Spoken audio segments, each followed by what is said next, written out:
Ag experts expect these tariffs to impact the food industry as well. We saw orchards with trees loaded with citrus, some of it though on the ground, leading some to question if there is a labor shortage or if the threat of tariffs are already making an impact. Action News reporter Vince Ibarra shares why this may become a more common sight as you drive through the valley.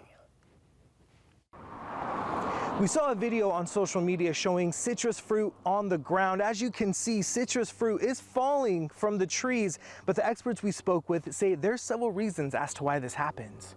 So some of that smaller fruit is going to fall off and hit the ground. Look at all these tangerines.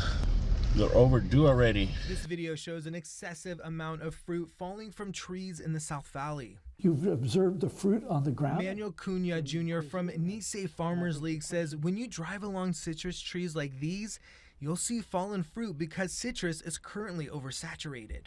The market is pretty heavy right now with a lot of fruit in warehouses, in the packing houses, in cold storage, and trying to move that.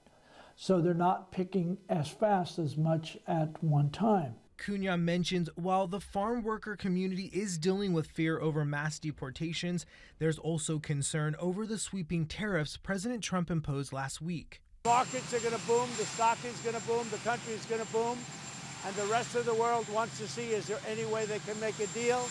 Cunha says in some cases there is less of a demand for our homegrown products like citrus. Those countries are seeing some of that. I think they're holding back to see what's happening. We don't have to go to Chichansi or Table Mountain, man. We get up in the morning, when we hit the floor, we're already gambling. Citrus farmer Keith Neilmeyer of Neilmeyer Family Farm says it's a little too early to know if tariffs will hurt his business. He believes in the short term, the tax will hurt our economy and shares the same concerns as Cunha. Because we're not going to be able to move as much as we do export. Citrus is is a big export commodity, a big export commodity. In Fresno, Vince Ibarra, ABC 30 Action News.